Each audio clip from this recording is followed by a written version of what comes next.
So, what I want to share today is that you don't even need to kill the ego. That's a fundamental assumption that can be made when we're on this path of awakening, um, is that the ego is the enemy. But that's the ego saying that. And it's helpful for a while until you see that what needs to happen is that entirely all control needs to be let go of. Because the ego still wants to have control of this process. The ego wants to, and when I'm saying the ego, I'm referring to the false identity, that the thought form that thinks that it exists. It still wants to be the one that takes this process to completion, but it cannot. That is the fundamental letting go that needs to happen. Is it needs to be seen that it was never ever in control of this process, and it doesn't want to let go of that, so it starts to fight. And again, using the word "it" is like, hold this lightly. Okay, I'm trying to point past the ego. It's not something fundamental existing, and yet experientially it feels like it is. Okay, but it needs to be seen that it has to be let go of, and it cannot do it itself. The ego cannot kill the ego, and the ego doesn't need to kill the ego. Nothing needs to kill anything else. I'm using harsh words here maybe, but nothing needs to be destroyed. Essentially, nothing needs to be let go of. Now, for a long time, it can feel like this is what's happened. I am letting go. I am allowing. I am whatever. But to completely go beyond identity cannot be done from the identity structure itself. And it's beautiful because you are always completely held by life. Unconditional love is holding you every moment of existence, and it has never not been holding you. But you only realize that when the belief falls away that I am the one that needs to look after myself, or I am the one that needs to create my own safety, or I am the one that needs to wake up, or I am the one that needs to heal, or I am the one that needs to create anything in my life to happen. It's happening for you 24/7, and sometimes happening for you might feel like life is putting you through a meat grinder. And the reason it will feel like that, because the meat grinder is stripping away the false illusion of being a separate individual. And it's grace, right? Ajashanti says fierce grace. It's fierce grace to see that you cannot be in control of this process. You cannot control a goddamn thing. And you're free in the seeing. You're free in seeing that it is not you that has to control life. It is not you that has to fix yourself. It is not you that has to wake up. You don't have to wake up. You never wake up. You've always been awake. You've always been free. You've always been held. You've never been 1 millimeter apart from the most unconditional love that you could possibly imagine.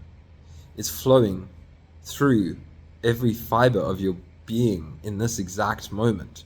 It's flowing through every fiber of my being in this exact moment. It's in my hands.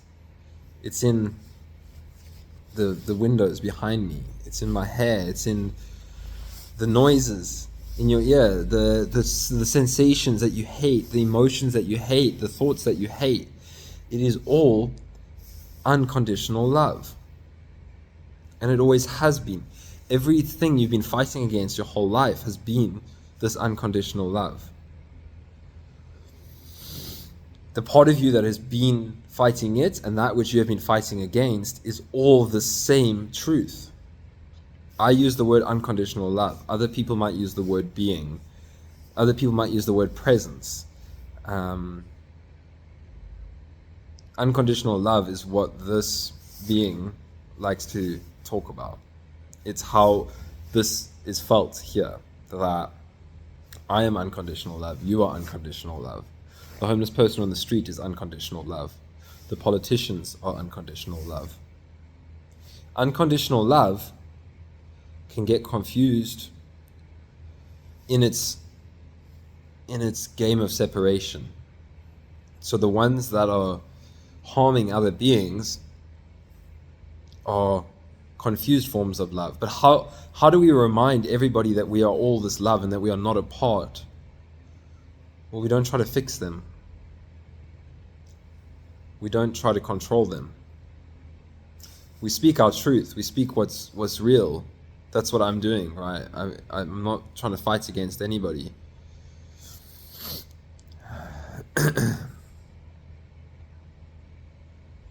So what I'm talking about is nothing special about me. There's nothing special about this being of Kyle that makes YouTube videos and shares them online.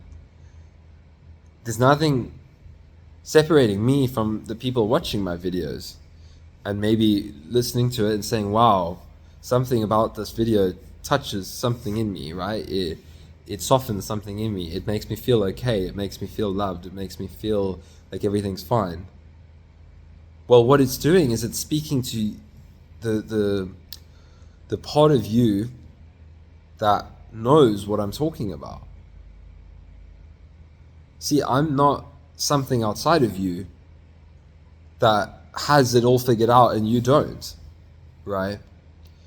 I'm just a human expressing this truth that wants to come through me. But this truth is the same thing that's at the core of your being. That's why everybody can wake up. Everybody can realize this. Because there is nobody. There is no me, and there is no you, and there is nobody outside of this. It's literally this one unfolding. And I like the word unconditional love, because unconditional love means something that is completely unearned, is completely beyond any ego or any sense of self. Awakening is it incorporates the self. The self structure is not left out, but it is not the one making this happen. I am not the one making this happen. I am trusting the most real words that want to come through my being in this moment. I'm sharing the most authentic expression that I want to share. But it is not a concept. It is not an idea. It is not a belief system. You don't need to believe in unconditional love. It's unearned. The word unconditional means no conditions. It means whether you've fucked up every aspect of being a human. It means if you've stepped on every, what would be the word? Mistake that you could step on, like gone completely off the path. It's unconditional. It's always there to meet you if you're open to it. Now there is an opening that happens. There's an opening up to this that allows it to be realized, right? And the opening up is what we could call the awakening path, the going on the journey, the seeking, the meditating, the inquiring, the emotion work, the somatic work, the nervous system work, the shadow work, the meeting, the being, the allowing, the trusting, the willingness is what allows us to realize this truth. But the truth was always there. And it can't be earned in the way that the mind thinks it can be earned, but it can be let go into.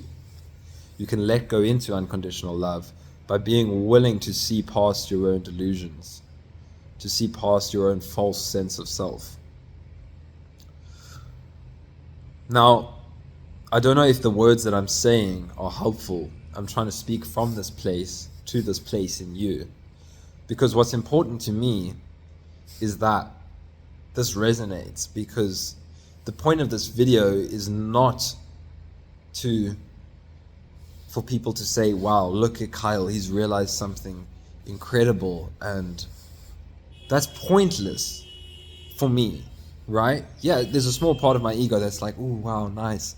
people watch my videos and I get subscribers and I get views and I get comments, and that feels nice to the human, right? To the human, it feels fulfilling. It feels like a sense of accomplishment, and that's fine as well. That's not left out of this. But what I'm trying to say here is that the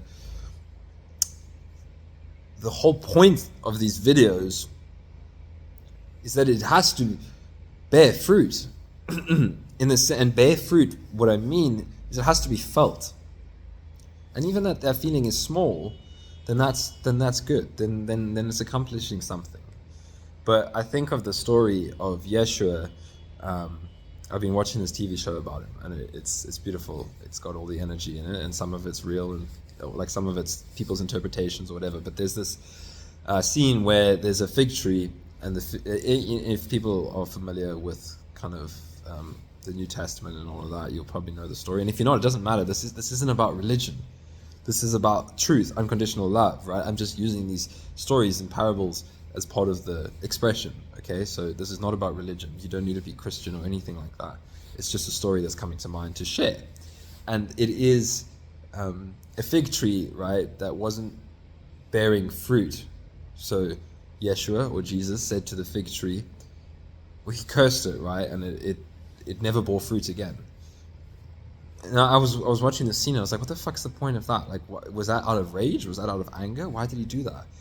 And it was a symbol to, if something is promising fruit but not delivering it, then it's fucking pointless, right? And that's what spirituality is filled with, is fluffy exteriors, right?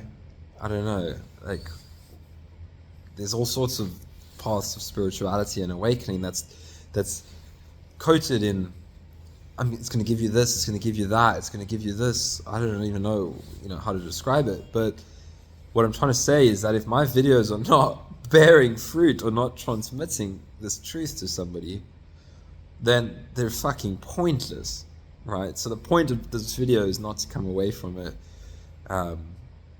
thinking that I've realized something that you haven't. It's meant to be a transmission, a reminder that you are okay, that you are already this unconditional love, and that you cannot earn it. You don't need to earn it. And the one that wants to earn it is innocent as well. The one that wants to earn it is this love itself, feeling like it needs to earn itself, right? It's a crazy thing. It's crazy. This whole thing is crazy. This whole separate individual experience is the biggest miracle ever. Because how miraculous that unconditional love can forget itself and then go and look for itself outside of itself and think that it doesn't deserve itself, right? Again, to come back to the word unconditional, it is unearnable. So that's a relief. You can't gain this and you can't lose it. You've never forgotten it. You've never been apart from it. You've never been outside of it. You are already the exact truth that I am expressing here. It is not somewhere else. It is not in me in the sense that it's out here and not there. It's right where you are, and it's right where I am, and it's everything in between. And it's everybody that's ever hurt you, and it's everybody that's ever loved you, and it's everybody that's ever done anything. Is just simply this truth, endlessly exploring the different facets of how much it can lose itself and find itself and forget itself and remember itself and feel like it's not a part of the rest of itself, and realize, what the fuck, I've always been this, right? So I hope this video gives you a taste of that. That the mind can say whatever it wants to, but it can't gain this and it can't lose this. So just relax. You are fundamentally safe. Safety cannot be created by the ego. Yes, there can be periods in the journey where working with the nervous system and safety and all of that can play a role for the being, if that's what they're exploring. But at some point, it's necessary to let go of everything. Let go of every practice that feels like it can create the sense of safety. Now, if it's still helpful to you, then practice is worthwhile. There was a stage in my journey where I heard this teaching early on that there's nothing to practice, there's nothing to find, there's no one to find it, there's nothing to do. And it can be very confusing as well to the practitioner. And this is where Angelo Dilullo was very helpful for me, because he was like, if there is something that feels like it is a path, then practice, right? Then do whatever, whatever your practice is.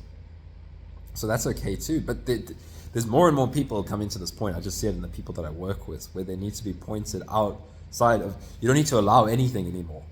That's kind of what the point is. People get stuck then in the ego, still trying to allow. How do I allow this feeling? How do I allow this emotion? When am I going to get to the release? Releases happen, but it's outside of your control. So the fundamental truth I always come back to is willingness. Are you willing to burn back into unconditional love? Because if you will, it will burn you. It will burn the false until all that's left is this truth expressing itself through you. And that might not be very comfortable.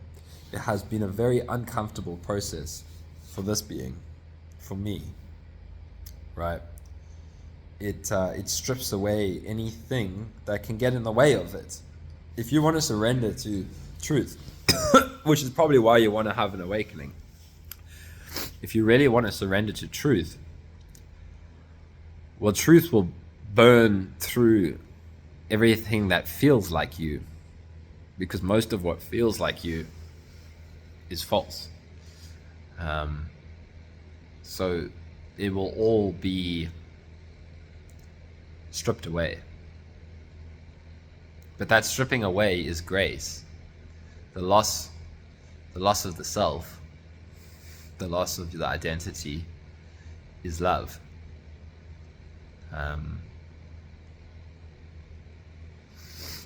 It's just love waking us up, right? And we're all waking each other up. Right? There was beings that played a role in my journey that woke me up, and now it's expressing through me and it's helping other people, right? But I didn't choose this at a egoic level. Again, you can align with it, right? For me, something was seeking something beyond the life I was living, the struggles I was having, the suffering I was experiencing. There has to be a way through it, right? So there can be a journey, and there can be awakenings, and there can be all of that. But at the fundamental level, none of that is in the control of the one that feels like it's going on the journey. Again, it's a grand, the word cosmic joke feels like a bit of a cliche nowadays, because I hear a lot of people using it. So I'm not going to use a cosmic joke. Let me come up with something original. It's a, magic trick.